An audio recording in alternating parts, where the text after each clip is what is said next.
Now, without looking at the game description below, if I said that this game was difficult, if I said that this game had a vague storyline that you mostly made up, and if I said that with each new level, the enemies got more challenging and the final boss of the area would murder you more times than seconds you've lived, what would you say? That's right, Hollow Knight. Wait, what? Yeah, Hollow Knight. This 2D platformer is legitimately challenging. But robot, I hear you say. You make Nintendogs look hard. Well, you know what, you little... And let's talk about the gameplay first up, because of the 6 categories, I think Hollow Knight places a lot of weight on this one.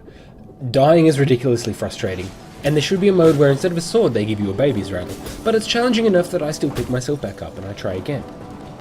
And the deaths never felt unfair. I've never said, well, he's too difficult, or that's bullshit, or this is way too hard, how is anyone meant to beat this guy? Okay, I've probably said all of those things, but it was always user error. There is a way to defeat the enemy, I was either just impatient or careless. And I think that's what I like about Hollow Knight. The combat is so simple, yet it's still a challenge. Every enemy you fight has a certain movement or a list of moves that they can use, and sometimes it's just a matter of being patient and waiting for the right time to strike. And it's never the same thing with this game. Each section or level has several different challenges. At one point you might be making your way down to an area below, dodging a ranged attack, ducking under an enemy, and then jumping over some acid to make it to a tiny platform that's got just enough life-restoring energy to do it all over again. And there's every reason to go down that tunnel or find that secret location because there are a small amount of collectibles and power-ups that help improve your odds. I think a lot of the frustration from me came from not the constant dying. I can handle being killed multiple times until I get something right. No, what really bugged me was that when I did inevitably die from being filthy casual, save spots are so few and far between. It's like the old school days where if you want to save your game, you better hope the next owl statue is right owl round the corner. I'll see myself out. But seriously, if you had been exploring for a long time and die, you start from the last save location, and that's infuriating because that was miles away from where I died, and I have to go back and collect all my money, but I don't remember how I got there because I don't have the map for this location, and I can't find the map guy! But at the end of the day, for this category, I'm giving it an 8 out of 10. Which brings us to the next category, storyline. And when I first saw Hollow Knight, I immediately thought about Ori and the Blind Forest, which is another great game you should go and check out.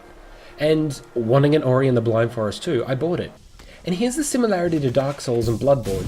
You just sort of get thrown into this dark, gothic world of a long-forgotten kingdom, with this feeling as though the world was once thriving centuries ago, but all that now remains are ghosts and forgotten souls of this rotting monarchy. And you kind of get the feeling that the NPCs seem to know what's going on or how things used to be, but they're being super cryptic about it. And with each sign or note or letter, it gives us very little information as the last. And yet, the world's still vibrant. Death hasn't befallen everything, but when I play Hollow Knight, I sort of make up what's going on in my head a bit. I make up the ecosystems, I make up the names of the NPCs and give them backstories. This category is based on how captivating a story is and how well fleshed our characters are, and while I think I'm close to finishing things, it's still pretty vague. It's not engaging, it's not a Mass Effect, it's not Witcher, it's not Zelda, it's not story driven unfortunately, and that's why I'm giving it a 4 out of 10. On to graphics now, and there's no doubt about it, the game is beautiful. I really appreciate the art style of the enemies and the NPCs. It's not like in Yooka-Laylee where every minion's just a reskin version of the first one. No, they all feel unique and identifiable. As in, if they were in a police lineup, I can go, oh yeah, there's the googly-eyed bushwookie, or that's the old guy I met at the start who appears to be insignificant to anything, or those bloody crystal bugs! Nothing feels out of place, too much or too vast, like you see in a lot of these bigger titled games. The level designs were just right, harking back to the good old days of games like Banjo-Kazooie where level designs were small, but it meant that there was a lot to see and do in such a small... The overall tone of the levels, backgrounds and enemies certainly gave off the Dead Kingdom vibe, and the graphics were spot on there. But this category measures graphics and how good they are by modern standards, and certainly when comparing this game to titles such as The Witcher 3 or the latest Zelda Breath of the Wild, it's going to fall short, which is why I'm going with a 7 out of 10. Sound and audio up next, and I sometimes chuckle at some of the sounds they give these NPCs or some overzealous enemies. They don't feel out of place necessarily, but it does take some getting used to.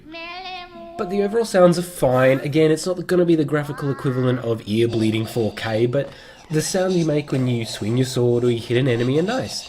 I particularly like the short, almost deafening silence you get when you are hit. It really reminds you of how little life you have and to maybe time your blows a little better. Overall, I give it a 6 out of 10. Finally, we come to value, or fun per hour, and when it all boils down to it, is it fun to play? There's not a lot to complain about really, it's just one of those games that is like Dark Souls, which gets thrown around a lot, and a lot of it is wrong. And I think Dark Souls has opened up to this genre that just almost means that if a game is hard, it's like Dark Souls, but I think that that's really one aspect to it. Now, while I haven't played the Dark Souls titles or Bloodborne anywhere near to completion, the similarities are closer with Hollow Knight, I feel.